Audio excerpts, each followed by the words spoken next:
Menteri Besar Kedah Datuk Seri Mohamad Sanusi Maknor sekali lagi menarik perhatian ramai apabila tampil dengan kenyataan penuh semangat mengenai perjuangan pertahankan hak negeri. Hai, hello, Assalamualaikum. Jangan lupa subscribe Source Food Channel, kemudian like dan tinggalkan komen-komen yang bermanfaat untuk bacaan semua orang. Dan nantikan pelbagai lagi berita-berita viral daripada politik, hiburan dan viral isu. Bye! Beliau menegaskan bahawa kepimpinan Kedah tidak akan gentar berdepan tekanan semasa. Beliau mengaitkan perjuangan hari ini sebagai sambungan kepada legasi pejuang terdahulu yang pernah mempertahankan Kedah daripada kuasa luar.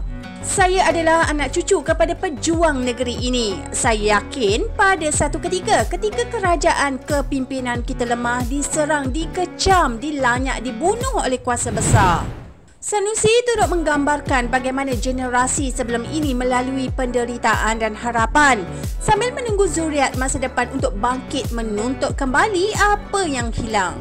Di hati kecil, walaupun sedang bernaung berlindung dalam satu kapal kecil di Sungai Merbuk mengharapkan pada satu hari nanti, anak cucu aku akan bangkit tuntut kembali apa yang telah hilang, tulisnya. Menurutnya lagi, generasi kini termasuk dirinya adalah pewaris yang ditunggu-tunggu oleh pejuang terdahulu. Kamilah anak cucu itu. Kami tidak gentar, kami tidak takut. Perjuangan ini akan diteruskan sampai kebenaran muncul, sama ada kami menang atau kami mati. Hantaran itu terus mengundang perhatian memandangkan isu berkenaan tuntutan Kedah terhadap Pulau Pinang sedang hebat diperkatakan sebelum ini.